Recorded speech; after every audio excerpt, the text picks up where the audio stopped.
better strap yourself in. It's time for the Howie Carr Show. Live from the Matthews Brothers Studios. Rump swabs, hacks, and moonbats beware. It's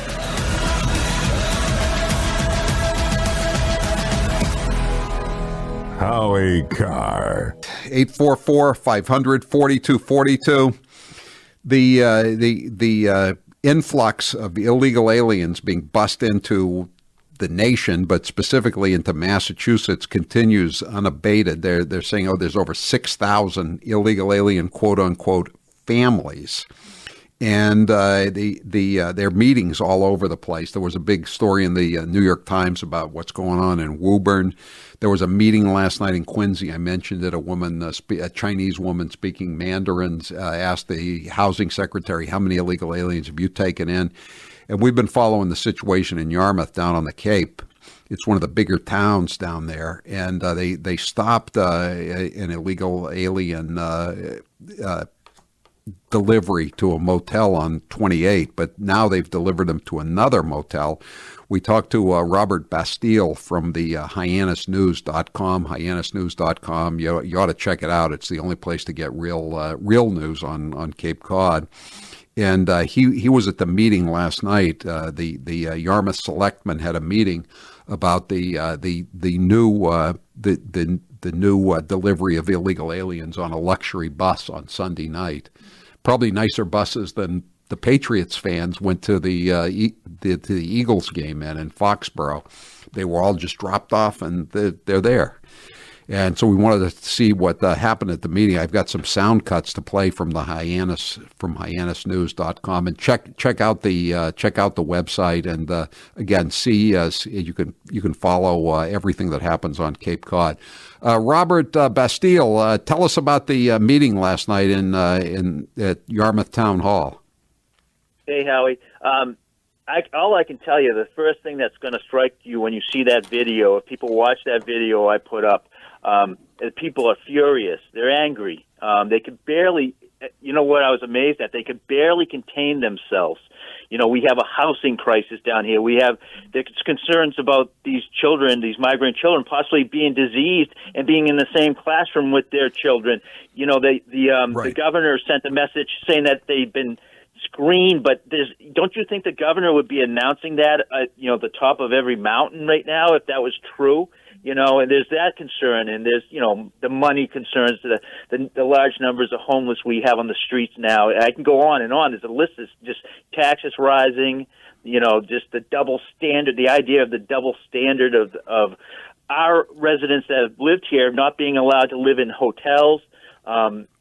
Just the lack of communication. You'll hear that in the video. The town officials and the people are concerned about there being no transparency. And then there's the idea of illegal immigration being normalized under this ruse that they're all pouring across for asylum. That just can't be true right now. It just doesn't make any sense. No, let me play a couple of cuts, and then I'll just get your explanation of what happened. Play cut 5, Taylor. And my question to you is, where exactly do you stand? I mean, I've heard a lot of word salad, like we're representing the town, and that's what you're supposed to say. But do you want them here, or are we just going to acquiesce that they're here and move on and try to solve the problems that come with them? I mean, or should we just take a playbook from the vineyard? Because that's what I feel like. Yeah.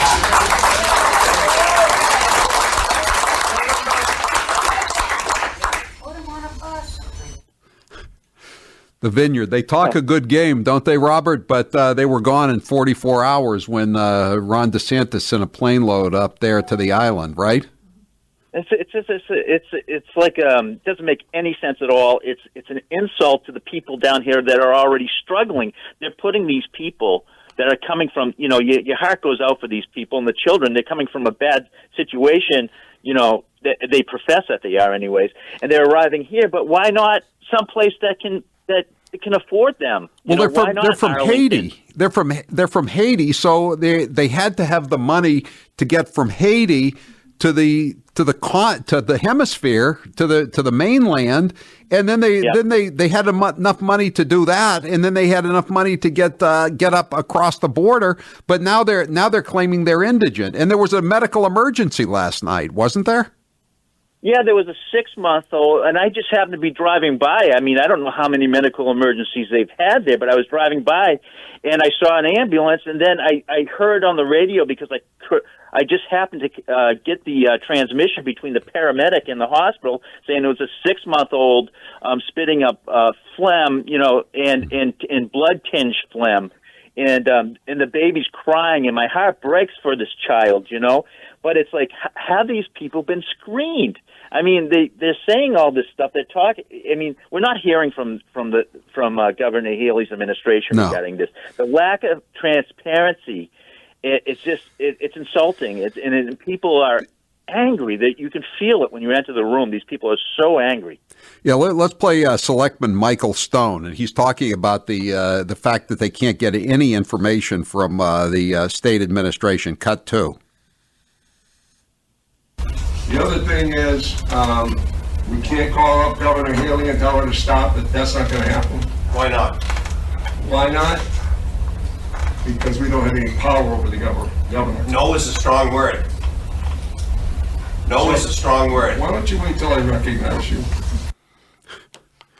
Oh yeah, that's a person that just can't contain himself. I mean, I think he ended up apologizing because he's speaking out of order. But I mean, that's how angry people are, and it's just it's amazing. I've never seen anything like this on the Cape.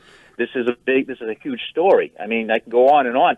I mean, people were voicing their concerns about the silence of local media outlets, the silence of local government representatives. Yeah, where is the Cape Cod Times? I know there's not much left of it, but I went to today. I looked on the homepage. There's not a damn thing about it. Yep. It's. I don't know why that is. People keep asking me, why isn't anybody picking up this story? And I'm like, I don't know. I just don't know. I mean, it's just. I mean, this is going to change everybody's lives from what I see, and it's happening in across the state, across the country. I mean, you even have like a Democratic mayor in New York City saying it's going to destroy New York City. I mean. Right. Let's play the cut. This is the schools. The schools are like the ground zero here. I guess the hotels and then the schools, because they're all these kids are being dumped in and they don't know if they're vaccinated. They don't speak English. Their parent. They don't know who their in many cases. I don't think they know who the parents are. Cut 3. They teach non-English speaking kids, and it does not take away from regular classroom instruction. Yes, it does. Don't lie. So are they in their own separate classroom? I don't know. Will those kids be in their own separate classroom? I don't know. They're not. I don't know, but I'm going to tell you something, sir. My daughter's an ELL teacher, and a lot of those kids, through that supplemental help, learn to speak English quite well and move on into the regular. Does she speak French and Spanish and Portuguese? She speaks Portuguese, Spanish, and English. How about French? No. What a mess. It's so sad for me to listen to this, Howie, because we're entering a really tough time of year down here, and to hear my neighbors and the people, down here that upset. We are not people that we don't speak out in meetings like that. We just don't do that. Now it's changed. I mean, it's kind of refreshing to hear them standing up for themselves. I mean, they've been a silent majority for a long time down here. But I mean, people are just furious. I mean, I cannot walk down the street without someone coming up to me and telling me a story. Just like this is going on. They kick these people out. The emails that I get and stuff. It's right. Right. I mean, it's not just in Yarmouth. I mean, this is happening elsewhere on the Cape. Dennis, they're talking about putting him up even in Eastham, I believe it or not. Opening up motels there. I look across the street from where we are, and I see this empty hotel, and I just keep thinking, how long is it going to be till this place? Till I walk out and it's just going to be deluged with just indigents just hanging out on the street. I and my car in the parking lot across the street. Everybody's thinking the same thing. Factor, we We don't know who these people are. I mean, there hasn't been. Wouldn't you think if these people were saints being flown in from different locations, that the government would be telling us that they would be showing us proof? No, these people are actually missionaries or whatever, and they don't have a crime record or anything like that. There's none of that. There's none of that communication, and just on top of that, you've got a police force that's understaffed. The entire most police departments on the Cape right now are understaffed. They're overstretched. The fire department is also spread thin, and now you're pouring all these extra concerns on top of this. Mutual aid is a daily, if not an hourly thing down here. And it's the same thing in Sutton. It's the same thing in Saugus. It's this Quincy, Kingston, West Springfield. It's all across the state that this is happening. Can you stick around for one more segment, Robert? Sure. Robert Bastille from the Hyannis News. Where can people find this video of the meeting last night? Okay, so you can go right to, you're always welcome to go right to HyannisNews.com. You can bookmark it there, or you can go to HyannisNews.com on YouTube. And if you do that, subscribe, because I guarantee you I will keep my eyes open. I'm your eyes and ears, and I'll keep everybody up to date on this issue down here. You're morphing from a police reporter into a political reporter, Robert Bastille. I mean, like I said, there's going to be a lot of people harmed by this. I don't think people understand how bad this is. And we've only, I have to quote the Carpenters here, we've only just begun. Yeah. This is just the beginning. I think the people understand. It's the media that refuses to understand, and it's really disgraceful. We'll be right back. Robert Bastille, hold on. September is here, and that means I have to start getting ready to go back to Florida. One of my last stops was at Perfect Smiles this week in Nashua, New Hampshire. They're always my first appointment back and my last one before I leave. I make them a priority because taking care of your oral health is a priority. By neglecting it, it can lead to dementia, depression, and even heart disease. You don't want to get gingivitis. That's why you need to make getting your appointment at Perfect Smiles a priority. Do you think your mouth issues, your dental issues are too complicated to fix, or that it would take so many visits that you give up before making that first phone call to even get started? Are you looking for expertise and experience to help yourself? Put yourself and your health first this fall. And since your oral health affects your overall well-being, do what I did. I went to Perfect Smiles in Nashua to be as healthy as I can and to look as good as I can, too. Make your health a priority. Call the only dentist I'll go to, Dr. Houghton at Perfect Smiles in Nashua. I left him about a dozen of my books, Paperboy, and if you make an appointment now or go for a consultation, if you're one of the first 10 or so people to do that, you can get a free copy, an autographed copy of Paperboy. Read all about it. Look them up at perfectsmiles.com. That's perfectsmiles.com. I'm Howie Carr. Howie Carr. Warm weather is here. Enjoy outdoor dining at any of the 110 Grill locations in the Northeast. To find your 110 location, go to 110grill.com.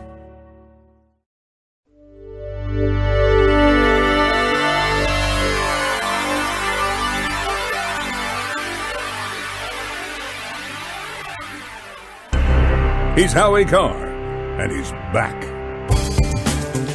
844-500-4242. With us, we have Robert Bastille from HyannisNews.com. He's a freelance journalist on Cape Cod and a former police officer, and he normally just does a lot of police work, hangs out, listens to the police scanners, but more and more it's spilling over into government with all these illegal aliens arriving.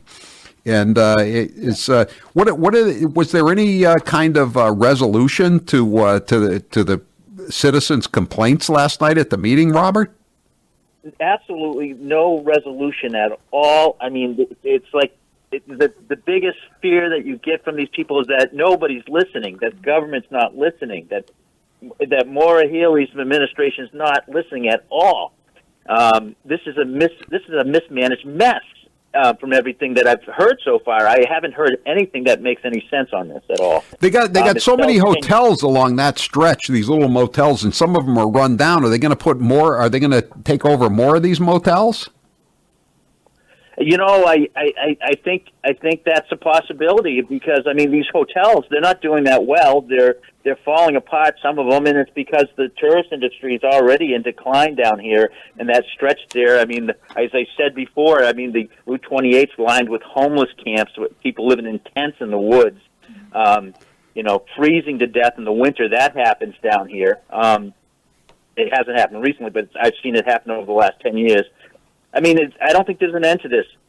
I really don't see any end to this. Let's play another cut from a woman who attended the meeting of the Board of Selectmen in Yarmouth last night on the Cape. Cut 8. That was the plan under Obama, and now we're living it. We are fundamentally transforming the country into a third world hellhole. And our taxes, the inflation is going to go out of control. Welcome to Venezuela. And it's coming. This is the selectmen. Again, we come back to this, what the schools are going to be totally adversely affected. And again, the Chatham Bars Inn is not being affected by this. The nicest place on the Cape, all the nice places on the Cape. They're not putting them in there. They're putting them in these second class rundown places on Route 28. Cut 7. The selectmen. 30, 40, whatever that number is, how soon can that number be ascertained?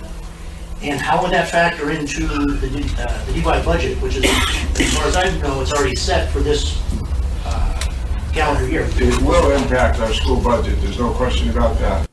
That's the selectmen. It will impact our school budget. No question about that. And the state is offering basically crumbs in some cases, not all the time. 844-500-4242. I'm going to play one more cut, Robert, here. This is the selectman, Michael Stone. People are so angry they're interrupting him. Cut 6. We know the information, they're here. We know the concerns we have. Obviously, everybody here has a laundry list. 30 days. Where do you people stand on this issue? Do you want to? Sit down. No. I'm talking. Get this lady out of here. Oh my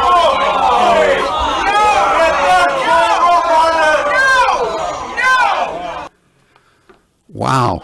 Yes. This is like something that happened in Ward 18 at a Hyde Park Democratic committee. I'm looking at a woman who lives in Ward 18 in Hyde Park. This is something you don't see on the Cape very often, Robert. Just blindsided. That's what I'm saying. Is people are just blindsided by this. It makes no sense. No sense at all. All right, where can people go to see this video in its entirety, and where can they see other things that you post online, Robert?